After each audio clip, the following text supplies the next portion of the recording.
What if saving your best friend meant sacrificing the entire world? What if loyalty, the very thing that makes you a hero, becomes your greatest weakness? Today, we're breaking down Percy Jackson and the Olympians Season 2, Episode 6, titled Nobody Gets the Fleece. This episode is not just another quest chapter, it is a turning point. Dreams become warnings, traps are revealed, alliances shift, and Percy Jackson is forced to make the most dangerous decision of his life. This is the full story explained, from beginning to end. The episode opens in darkness. Percy Jackson finds himself standing inside Camp Half-Blood, but something is terribly wrong. The camp is silent, too silent. As Percy looks around, horror sets in.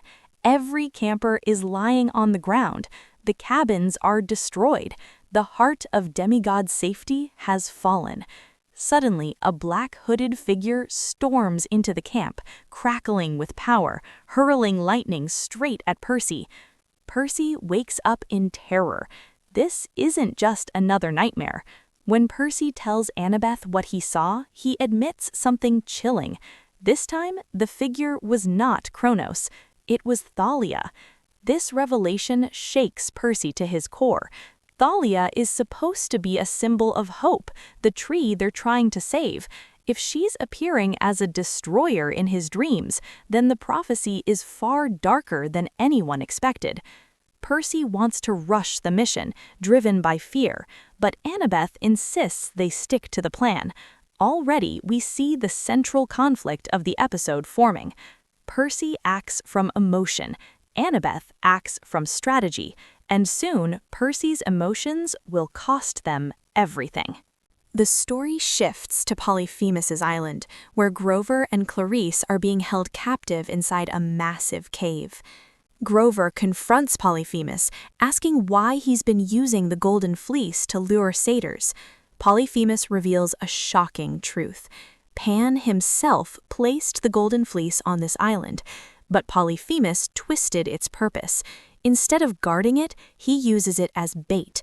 Grover and Clarisse are alive for one reason only: to lure Percy and Annabeth straight into his trap. This confirms something terrifying.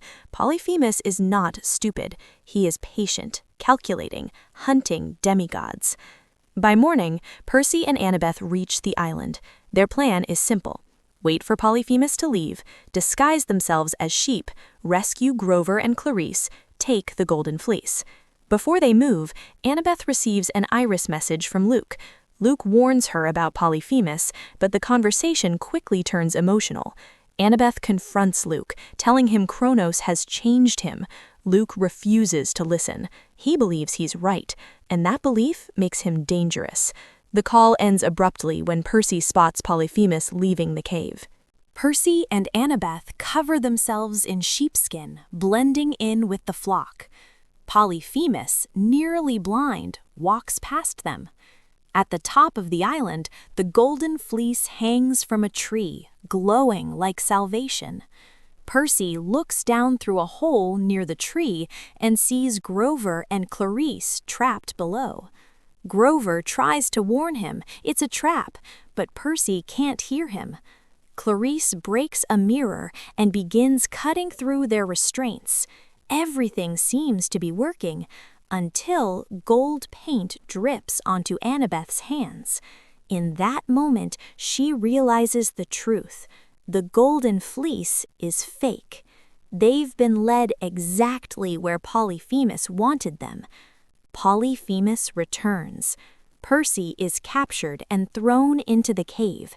Annabeth escapes using her cap of invisibility, using her disembodied voice to confuse the Cyclops. She taunts him by answering his questions with one word: nobody. A perfect callback to the Odyssey.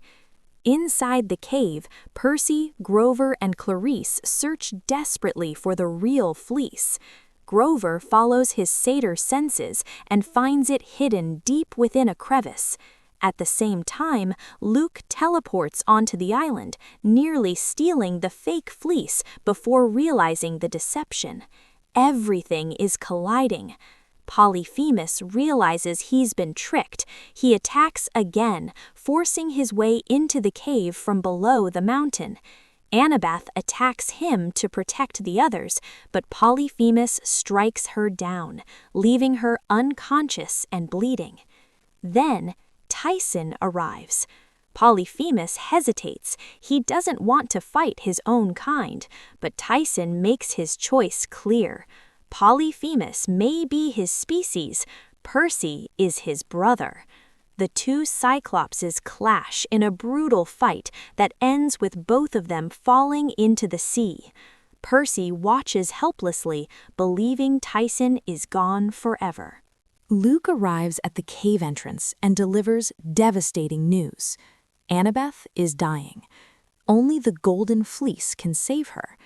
Clarisse refuses to give it up. She knows it means losing the quest and endangering Camp Half-Blood. But Percy doesn't hesitate. He grabs the fleece from Clarisse and hands it to Luke. This is the moment the prophecy has been warning us about. Percy chooses one life over the entire world. Luke heals Annabeth with the fleece, then takes her and escapes on his ship. The enemy now has everything. Just when hope is lost, Tyson returns, alive. He frees Percy, Grover, and Clarisse from the cave, but Luke's ship is already far ahead. When Clarisse asks how they'll follow without a boat, Tyson smiles. From the sea rise 4 hippocampi, majestic creatures with the bodies of horses and tails of fish. The chase is back on. This episode isn't just about monsters or magic, it's about loyalty. Percy proves that his greatest strength is also his greatest weakness. He will always choose the people he loves, no matter the cost. This decision sets up massive consequences for the final episodes. The prophecy is no longer theoretical, it's happening. Nobody Gets the Fleece is the emotional and narrative core of Season 2. Polyphemus is defeated, but the real threat has escaped. Annabeth is alive, but in enemy hands. Camp Half-Blood is still in danger, and Percy Jackson has crossed a line he can never uncross. With only 2 episodes left, the war for Olympus is just beginning. If you enjoyed this full story explanation, don't forget to like, subscribe, and comment below. Do you think Percy made the right choice? Or has he already doomed Camp Half-Blood? The prophecy is unfolding, and the finale is coming.